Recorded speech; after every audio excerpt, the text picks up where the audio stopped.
KPBS On Demand is supported by Paint Care, offering households and businesses in California more than 800 leftover paint drop-off sites for recycling.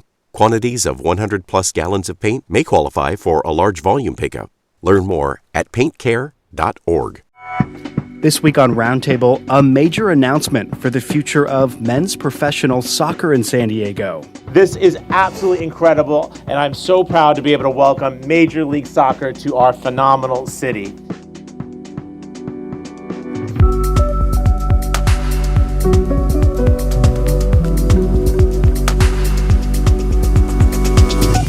What this new team means for the San Diego community and why it took so long to make it happen. I feel like San Diego has kind of run a soccer marathon, and they're now crossing the finish line. Don't go anywhere. We're diving into the expansion of Major League Soccer in San Diego coming up next.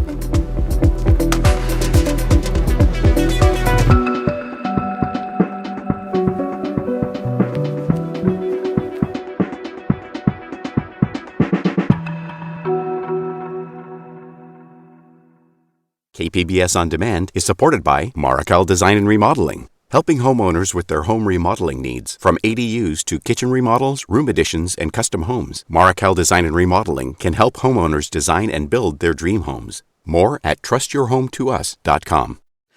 Who says San Diego isn't a sports town? A new Major League Soccer team is on its way to our city, and play is set to begin in just a couple of years. It gives me great pleasure to announce that the 30th team in Major League Soccer, the largest professional soccer league in the world, has been granted to the city of San Diego. Welcome. The team is looking to build roots in a city that already has shown a passion for the pitch, and it's not coming cheap. New owners are reportedly paying around $500 million for the rights to play here.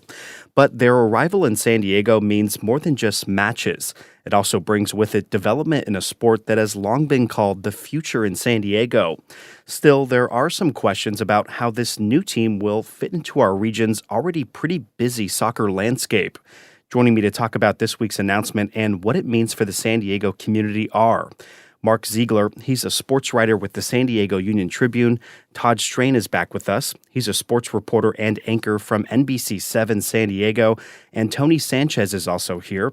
He's the co-host of the San Diego soccer podcast, Two Balls and a Mic. I want to welcome you all here to Roundtable. So Major League Soccer, it's here, well, sort of soon, starting in 2025. I want to start with some quick first reactions from you all, starting with Mark. What does this mean for San Diego? I think a lot of people are just exhaling. This has been a long, long wait. If you go back to the inception of MLS in 1996, the first commissioner, Doug Logan, said, San Diego is a prime expansion candidate. Those were his exact words.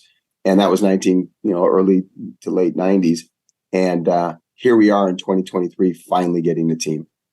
And Todd, I remember the last time we had you on Roundtable, you sort of expressed some skepticism about Major League Soccer coming. I think you said something like, I'll believe it when I see it. Well, what do you see?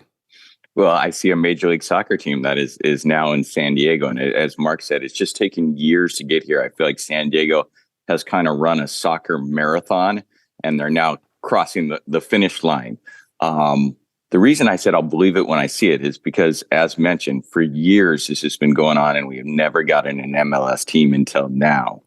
And also, as we know in the MLS, many times they've getting close to having an expansion franchise in cities like Sacramento, and it just hasn't happened and it's collapsed late. That didn't happen, so congratulations to everyone involved here. They got this across the goal line and we now have an MLS team. And Tony, what are some of your initial thoughts about this announcement? Yeah, it's pretty rare that you have an event that affects so many people, so many demographics, so many age ranges as the MLS is going to have here in San Diego. Obviously, there's already professional soccer in town, both men's and women's. But now with the MLS, you have a different brand of the beautiful game that hasn't been here in Southern California and promotes opportunities to work with Tijuana and work with the region and work with the talent that's already been here for years. And we'll definitely get into some of that cross-border connection and the importance of it a little bit later.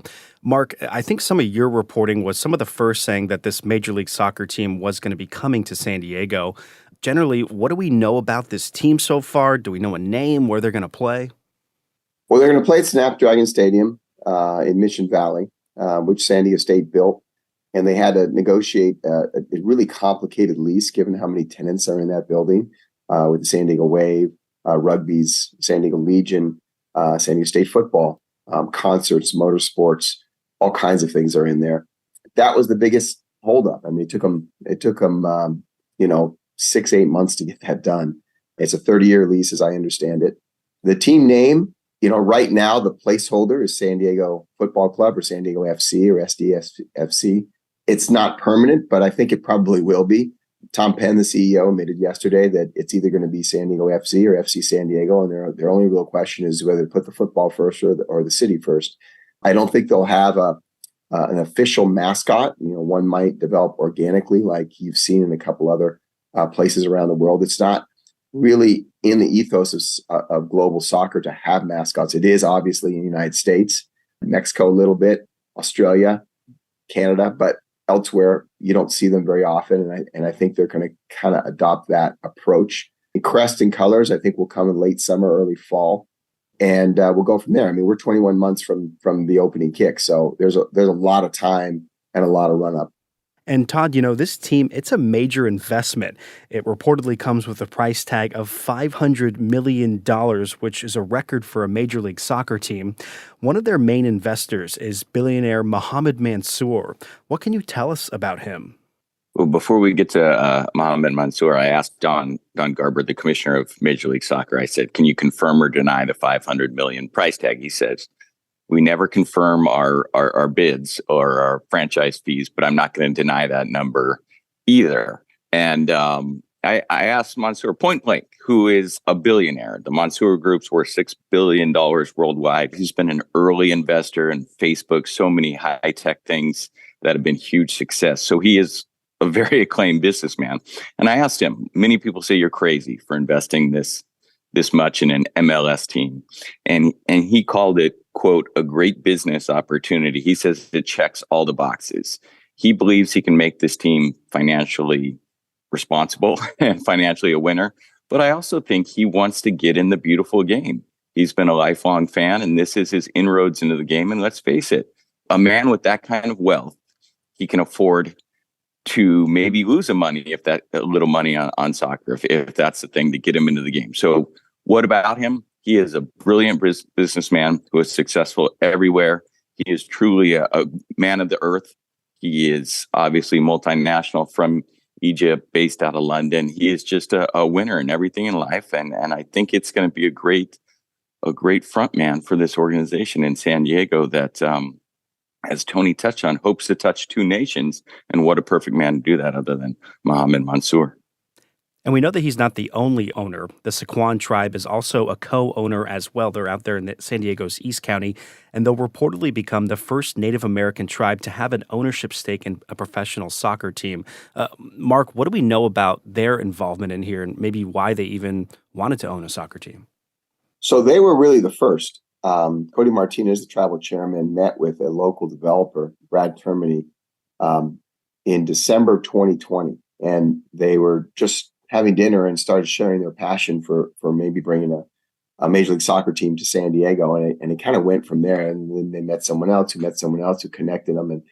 But the tribe has been involved in this from the start. And that was never questioned. They have sponsored professional sports in San Diego for 40 years. And the next logical step for them was to get to the owner's table, which is very, very rare, as you mentioned, for a Native American tribe. The only other tribe is Mohegan tribe in Connecticut that owns the Connecticut Sun of the women's professional basketball league, WNBA. And so they wanted to do this. The issue was the way their tribal governance is set up. They have a tribal chairman who is elected. And my understanding is that Major League Soccer is like, this is great. We would love to have them as owners, but to have them as the only majority owner could be problematic in case the tribe decides in 5 or 10 years, because Major League Soccer teams, face it, most of them, the huge majority of them, lose money and lose a lot of money. It's still a growing league. maybe they don't have the stomach for that. And maybe they don't think it's the right investment. In 5 or 10 years, they elect a different tribal chairman who wants to go in a different direction. Now all of a sudden you have a problem. And so they wanted to partner the tribe with an owner that would be the face who might be a little bit more stable in that sense. Not saying that they're not stable because they've been here 12,000 years, but someone that they could partner with them. And that's how they partnered with the Mansours. And Tony, it sounds like there's also kind of a surprising third owner, at least something I hadn't heard about, and that was announced at that news conference this week. He's a Padre, right? Absolutely. Manny Machado was the incoming surprise with this investment group. And I do think that's an intentional act in order to get that city connection, pun intended in a sense, to make sure that the community comes out and sees the investment that they're making in San Diego with a superstar like Manny Machado that we've seen be incredibly involved in the area and has his entire family dedicated to this community that they live and love. This is that next step. And actually, I asked Manny Machado, like, what does this mean for the legacy of Manny Machado here in San Diego? And he's incredibly proud of that next step that he's taking, helping those young athletes, especially with the academies that are incoming with the Right to Dream project as well. That's something that he's incredibly invested in. And then you can tell he's really passionate about the development of this city and a community that, I mean, he's one of our own at the end. And so this new team is coming in here, Tony, but we already have a lot of soccer in town. We're talking about San Diego Loyal, the Wave, the Sockers, the Cholos just south of the border in Tijuana. Can you sort of help put this into context for us? What exactly is Major League Soccer, and how is it different from what San Diegans maybe see now? So Major League Soccer is actually going to be the biggest league that's been here in San Diego. I mean, honestly, since the NFL, and it's a void that's been needing to be filled in a lot of ways. Major League Soccer, in a way, is still very new in terms of the global game, whereas obviously something like the Premier League, something like the even Liga MX over in Mexico has been established in the region for years. Cholos, in a sense, also a very new team, relatively speaking, coming into the first division in the early 2010s, winning very early with a San Diegan, Joe Corona, who actually is that story of a lot of the players in this region that are U.S. citizens that live in Mexico, cross every day. And so you're going to see those stories pop up a little bit more. Now they can come back home and have their expression of soccer in their hometown and represent something that has never been here. And this opportunity has never really been here. And it's going to be part of the landscape now for the future. And there was a time where soccer fans in San Diego were asking, hey, let's get a team. Let's get this. Well, now you have ample choices. You have a USL championship team, NWSL. You have an incoming MLS team. And that's just going to bring even more soccer here in the form of Mexican friendlies with the national teams. And people are going to want to have San Diego as a destination for their games. And we'll certainly get into later how all these teams might or might not all kind of work together. But a question for everybody here.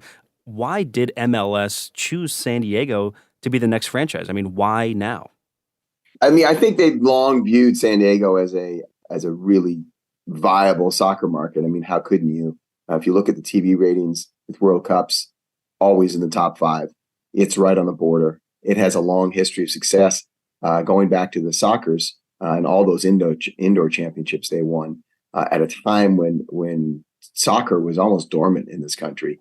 And the indoor game was really the only thing that was vibrant and going, and San Diego was the best by a mile. There's been success with the college teams. There's been huge success with the youth teams, and really the club system in this country really got off the ground and got going in San Diego and also in other parts of Southern California, largely because of the weather, but because of some really sophisticated club infrastructures with clubs like the La Jolla Nomads.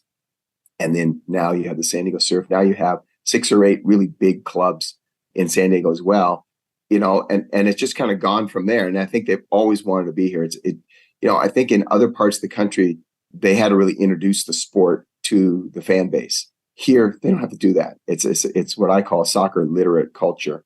And that's double edged. I mean, people here know what really good soccer looks like. And so if you don't bring a really good product with good players and sophisticated playing style, people might stub their nose at it, but it's definitely a soccer market and a soccer hotbed. And this is obviously, it's a win for San Diego soccer fans for all the reasons that Mark mentioned. It's also a huge win for the MLS because most of the soccer fans I know, they don't watch MLS on a regular basis. That's going to change if you have a San Diego team in town. You're going to start watching your team. You're going to watch other MLS matches. You're going to pay attention to those things. And that's a huge win for the MLS as they go down, the road with the Saturday night Apple games. So they now have this San Diego market that they can draw from. And you're going to see more MLS jerseys in town just by the virtue of having a team here. So, of course, as we know, this is a huge win for San Diego soccer fans, whether you're hardcore and you listen to Two Balls and a Mic podcast, or you're just a mom, taking your son or daughter to a game. This is a huge win for us in San Diego. It's also a huge win for MLS to get a team here. We'd like to hear from you. What do you think about the prospects of Major League Soccer in San Diego? Are you excited, or what are you thinking? Give us a call at 619-452-0228. You can leave us a voicemail there, or you can email us at roundtable@kpbs.org. Coming up, how does this new Major League Soccer team fit into the San Diego sports scene? And more importantly, the broader community. I really want to see that marriage of community and soccer. You're listening to KPBS Roundtable.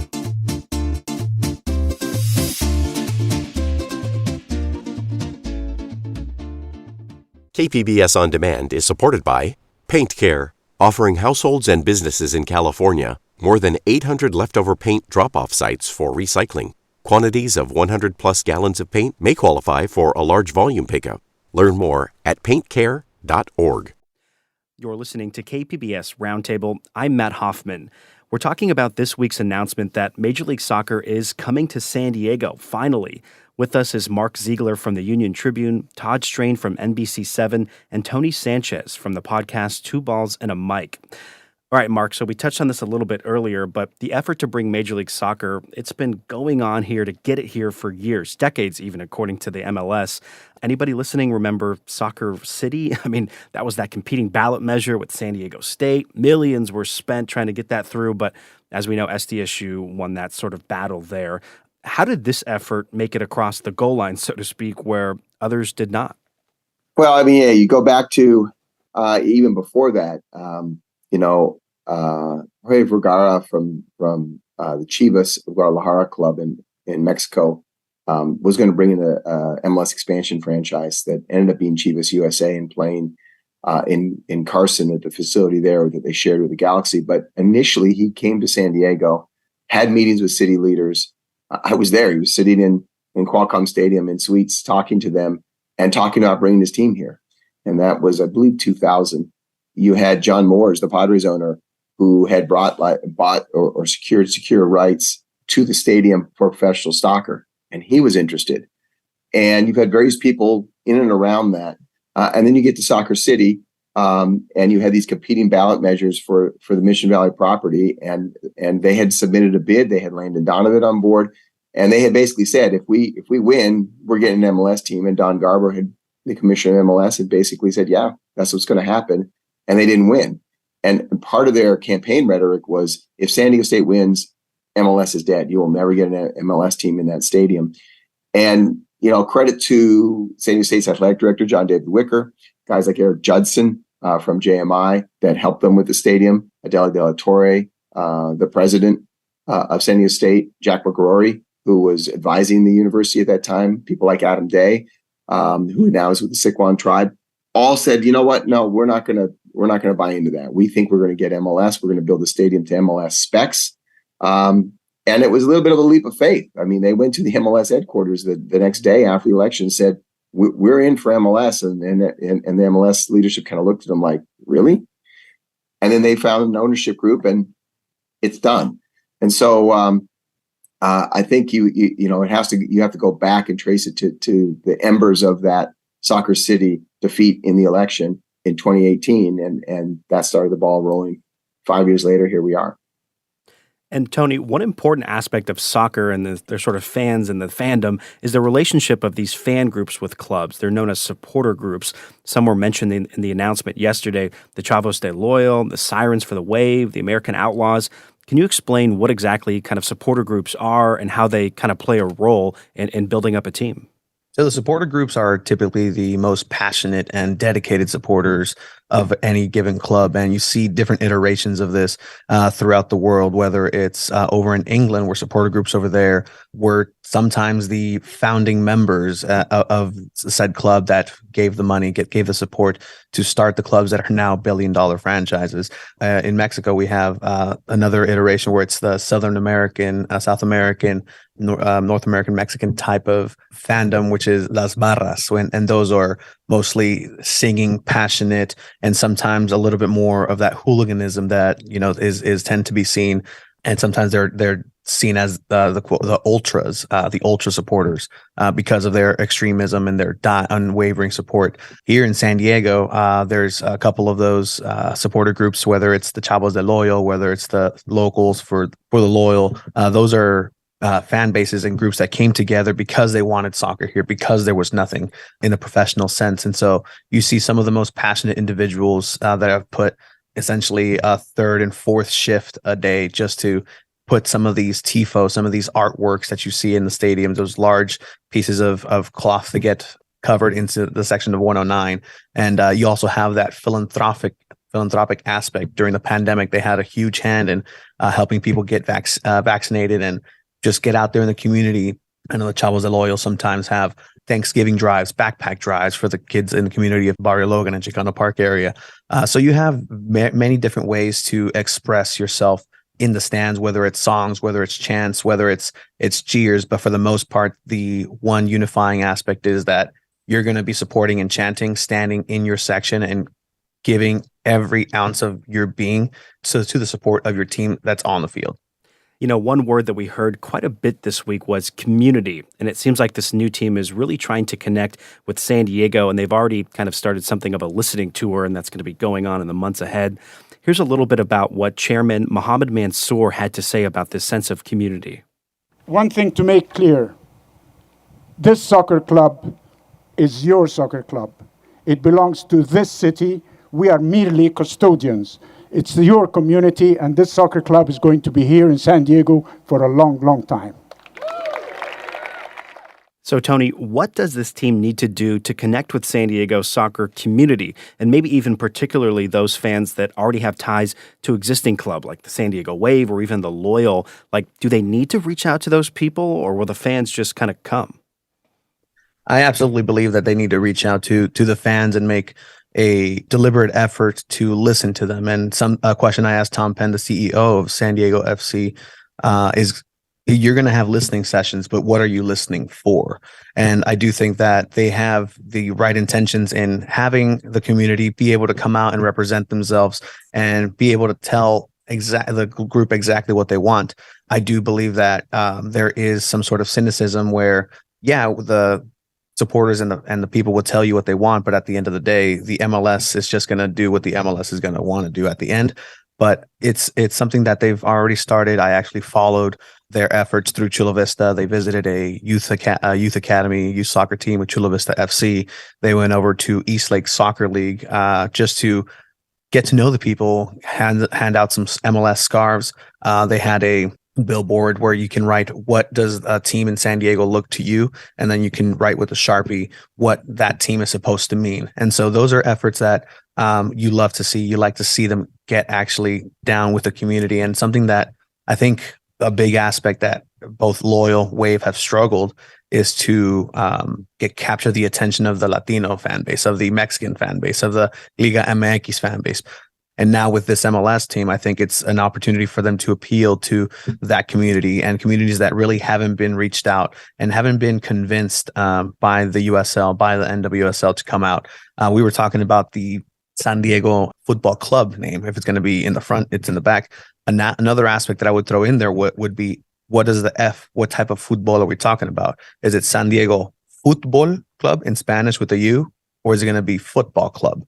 Hey Tony, I think that's really really interesting and really key because everyone with the new MLS team I talked about, they one of their clear talking points yesterday was like, we are not just here to represent the beach and fish tacos. They said it over and over again, not just beach and fish tacos. We want to represent all of San Diego. We want to represent Tijuana. I know they have people in their organization already who are native to East County and the South Bay and working there.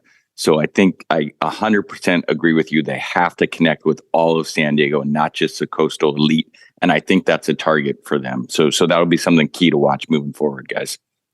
And Todd, sort of a little bit along those lines, in order for Major League Soccer to work here, does the team need to capture attention from maybe non-soccer fans, or do you think that that's not even going to be an issue here?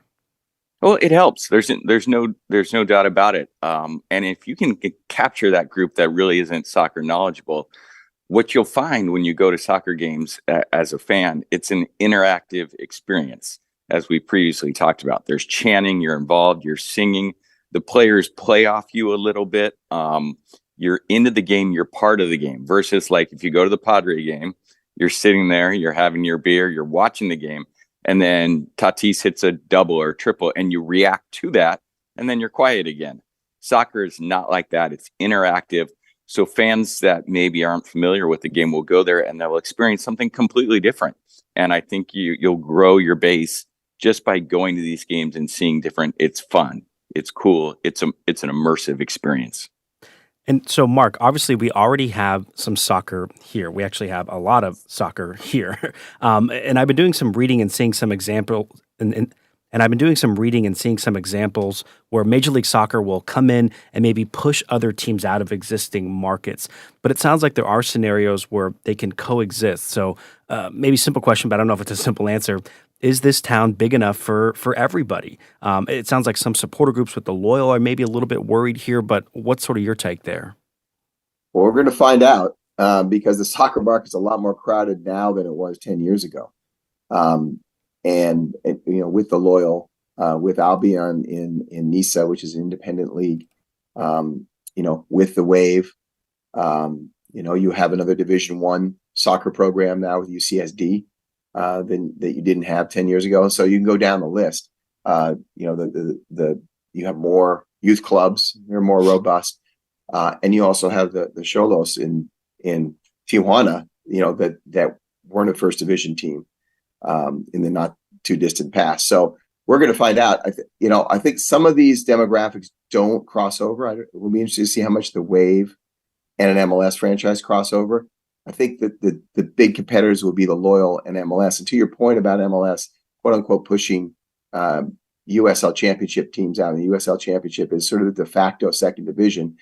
What complicates it is that in other countries, all these leagues are aligned, right? So you have a first division, and the bottom couple teams are relegated, the top couple teams in the second division are promoted, and they're all connected, and they're all run by the same organization. It doesn't exist in this country. So USL Championship is a separate entity than MLS, and NISA is a separate entity. And so there is a lawsuit, and it's been going on in various forms for years now against US Soccer and MLS, an antitrust lawsuit brought by people that were in the former NASL, which is yet another sort of second division league that had aspirations to be a first division league. And I think MLS is very sensitive to that. And so it's very much of a hands-off approach now when they come into a market. They don't try to enforce or impose their will on a USL team if there is one there. They just kind of do their thing. And, what happens, you decide your future. They don't want to be in any way, shape, or form seen as influenced that. So it's going to be interesting to see, mostly to me, to see what happens with the loyal. They chose that name Loyal, and their slogan is loyal to the soil. And I think they're a little bit trapped by that. I mean, they have to, respect that name and respect their fans who gave them their loyalty because of that name. But it's going to be a really tough road. I mean, there's a reason why almost no USL championship teams are in MLS markets right now. It's very hard to compete. And we'll see, they've sort of stated right now their intention to do that. They could not come to terms or an association or merger, partnership, whatever you want to call it, with the MLS club right now. Tom Penn, the CEO of San Diego FC or FC San Diego, whatever we're calling them, told me yesterday that, they hope to remain, to keep dialogue open. But right now, I'm not really sure what the place of the Loyal would be. They're not going to take their name. They've already started season ticket drives. They've already started to reach out and listening tour. In there, you definitely mentioned that the National Women's Soccer League, obviously, they may not be as more quote-unquote competitors with them in terms of the Wave, but we know that the Wave and the Loyal, they've done a really good job in terms of connecting with the community here. And the Loyal, as you mentioned, they play in the USL, sort of the de facto second league. And Tony, I know that you work with those who are fans of the Loyal a lot. You guys have a podcast that often talks about them. Why are fans worried there? What are they worried about? Are they worried about the team maybe going away here once this MLS team comes? It's honestly a combination of different things, and it even goes back all the way to Soccer City, right? We have a lot of the efforts, a lot of the same people that were disheartened by the loss of Soccer City and what that meant. And so it almost seems like Loyal rose out of the ashes of Soccer City. And so you had a lot of those same people who worked tirelessly, worked hours and days and years, honestly, to get soccer in a professional way here in San Diego.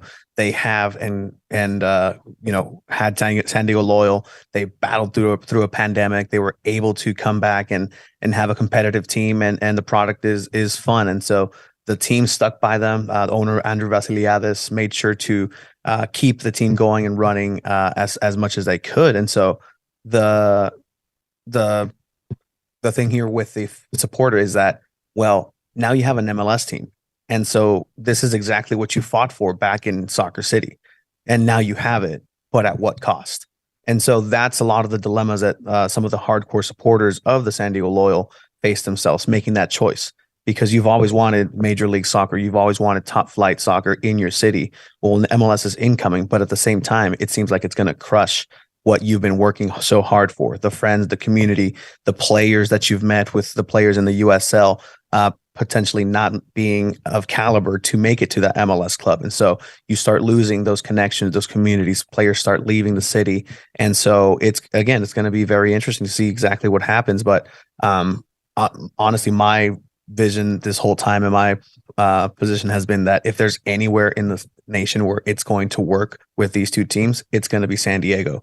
And it has to do with the fact that there's just so many rich, diverse resources when it comes to the fandom, the style of soccer, the style of wanting to consume the sport that I've played in the region since I was little. And I can tell you that not a lot of people are going to be fond of the MLS play style. Not a lot of people are fond of the USL play style. If you go over to the NWSL, those fans, they filled out that stadium with 33,000 plus in that opening game. So not a lot of crossing happens with the San Diego Loyal. It's a very different crowd, but that just tells you that there is something in San Diego that wants to be satisfied when it comes to the soccer fan. And I think San Diego Loyal has had that niche here in San Diego where now they can keep it and see who is truly loyal to the soil, but at the same time, realize that it's going to be a incredibly difficult road. And I think on both sides, they are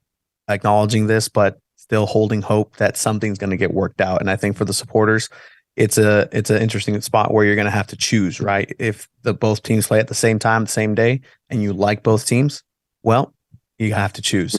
And that's going to be where we're really going to see where the differences are and the lines in the sand are drawn with the fans' money and where that goes. I'd add also that, in most markets, it's zero chance that the USL team survives, right? Zero chance. I mean, look what happened in Austin.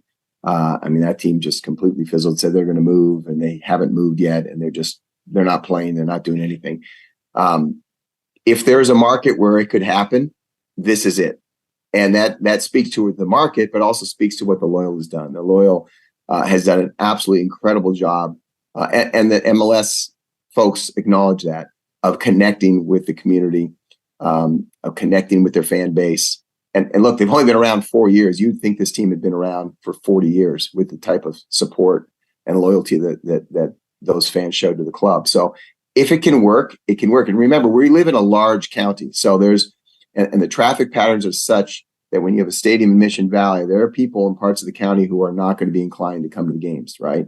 because it's just too far to go, and the public transportation isn't sophisticated enough or efficient enough to get them there. And we know what Saturday traffic looks like going up and down the corridors in the 15 or the 5. I could see a team moving into one of those further regions of the county and establishing itself there. In many ways, like the Padres talked about having a AAA team in Escondido for a while, and it probably made a lot of sense. And so there are options and there's possibilities. So I wouldn't completely write them off, but like Tony said, it's going to be really hard, and history just tells us that. And Todd, we definitely want to get your thoughts here too. Todd, something that seemed a little bit odd to me was no mention of Landon Donovan in all this. And when I say all this, I mean the ownership group. I mean, he was one of U.S. soccer's biggest stars, even played in Major League Soccer. He lives here in San Diego. He was behind that group that tried to bring a team here previously, also co-founder of the San Diego Loyal, so deep roots in the soccer community. Do we have any idea what it means that he's not involved when it comes to this idea of becoming integrated in the community? Well, he's in a little bit of a pickle here because he was front and center, kind of the pitchman, if you will, for Soccer City. And as we've already chronicled here, Soccer City basically said, if it's not us, it's never going to happen. Well, that has proven to be incorrect. On the flip side, Landon Donovan is an MLS Hall of Famer. He's one of the greatest players in MLS history. He's one of the great American soccer players. And then at the same time, on the other flip side, he's aligned with the Loyal. So he's being pulled and tugged in different directions here. And that is, I don't have an answer. I don't know how this is going to play out with Landon Donovan in San Diego and the new MLS team. I think that's a really difficult position for all involved. He'll look really bad if he just bails on the Loyal and switches over to MLS, which I don't think it's going to happen anytime soon. It might be a gradual thing, but that is definitely a situation to keep an eye on. I don't want to speculate. I don't know how that's going to happen. It's going to be interesting, and it's going to be a little bit fascinating how that plays out. We'd like to hear your thoughts on all this. Is San Diego a soccer city? Give us a call at 619-452-0228.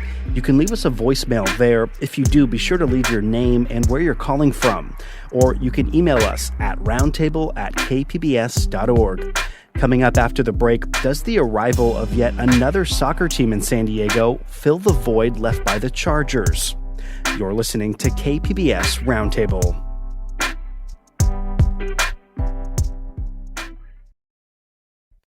You're listening to KPBS Roundtable. I'm Matt Hoffman.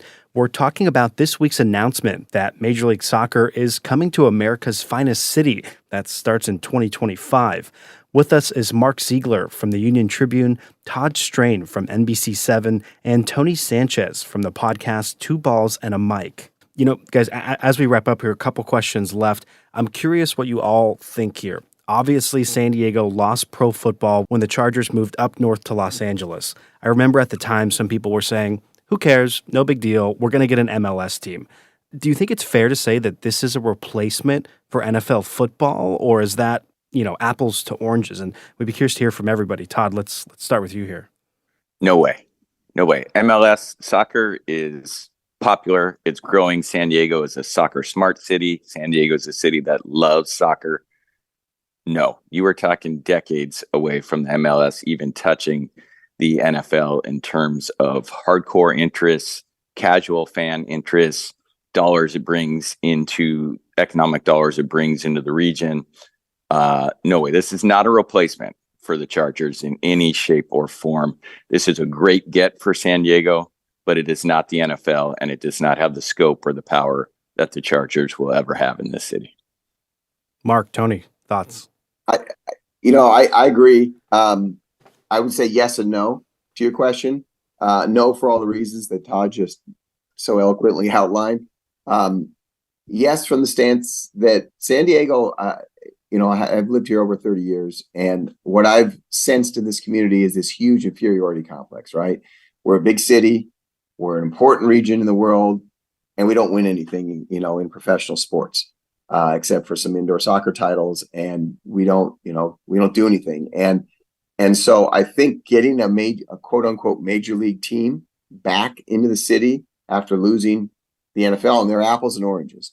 but I think it helps heal that wound a little bit, and it feeds into that inferiority complex, and it helps people feel a little bit better about themselves. In the same way that you saw what happened in San Diego State, my main beat is covering San Diego State basketball. You saw what happened when they went to the national championship game. I mean, this upwelling of pride that we don't see in this city very often. You see it when the Padres get close to the World Series. You saw it with the Chargers, would have a good run.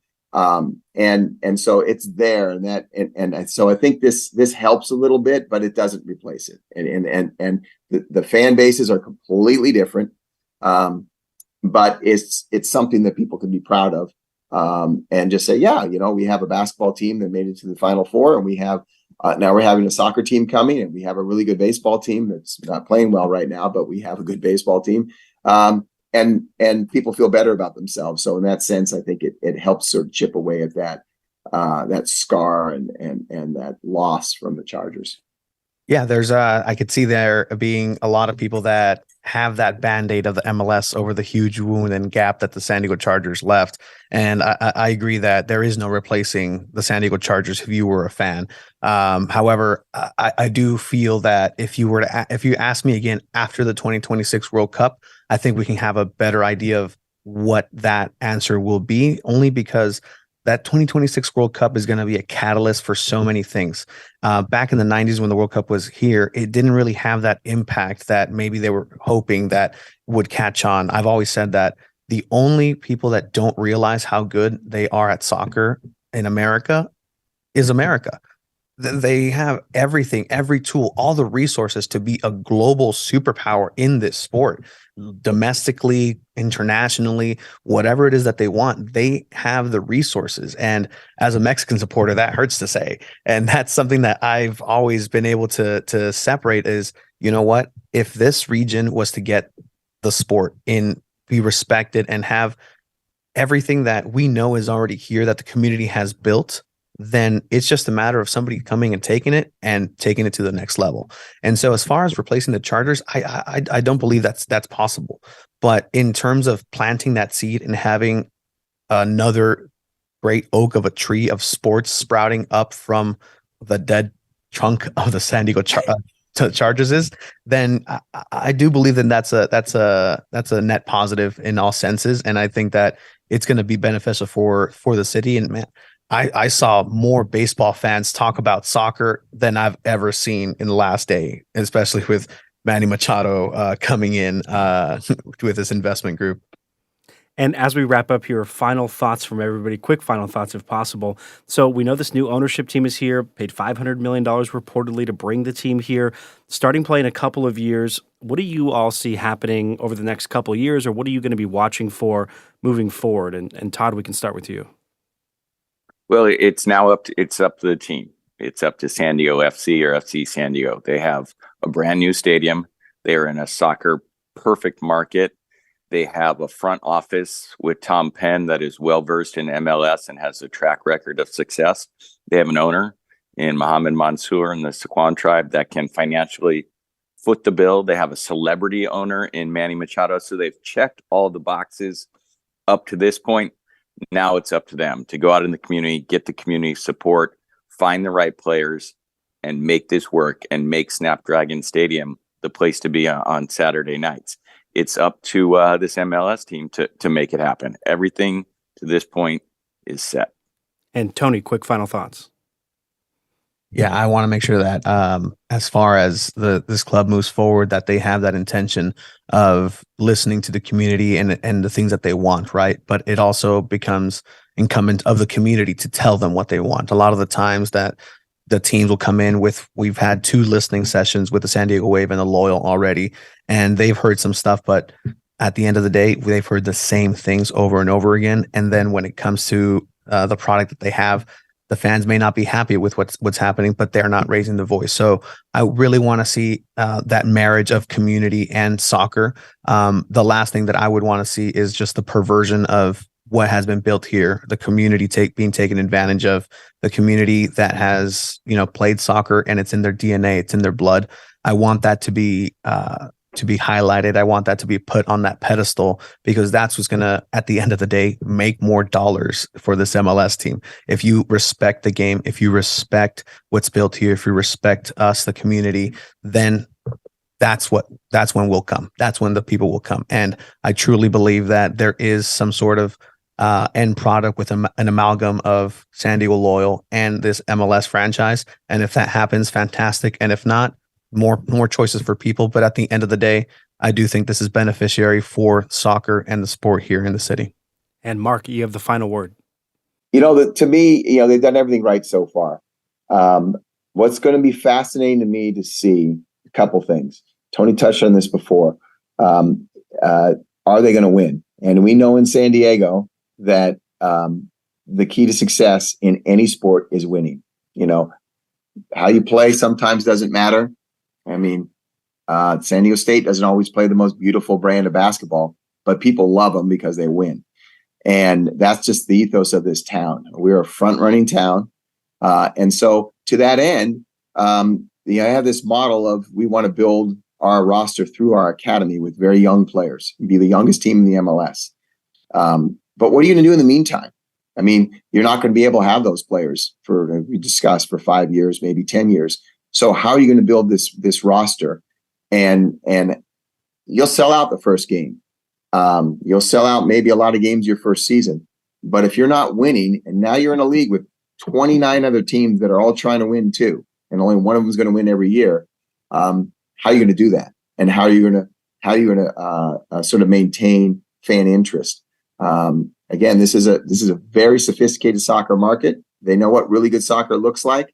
They know when they watch the World Cup, that's really good soccer, and they watch it.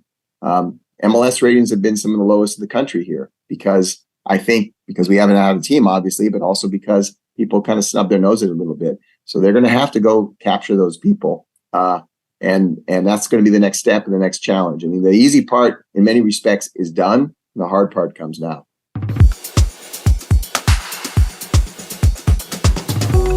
We're going to have to end it there for this week's edition of KPBS Roundtable. This could go on much, much longer. And I want to thank our guests so much for being here. NBC7's Todd Strain, the San Diego Union Tribune sports writer Mark Ziegler, and Tony Sanchez from the podcast Two Balls and a Mic. We'd love to hear your thoughts on today's show. You can leave us a voicemail at 619-452-0228. You can also email us at roundtable@kpbs.org. And keep in mind, listen to the Roundtable podcast anywhere you get your podcasts. Roundtable airs on KPBS at noon on Fridays and again on Sunday at 6 a.m. Roundtable is produced by Andrew Bracken, and Adrian Villalobos is our technical director. I'm your host, Matt Hoffman. Thanks so much for being here with us, and have a great weekend. KPBS On Demand is supported by Markel Design and Remodeling, helping homeowners with their home remodeling needs. From ADUs to kitchen remodels, room additions, and custom homes, Markel Design and Remodeling can help homeowners design and build their dream homes. More at trustyourhometous.com.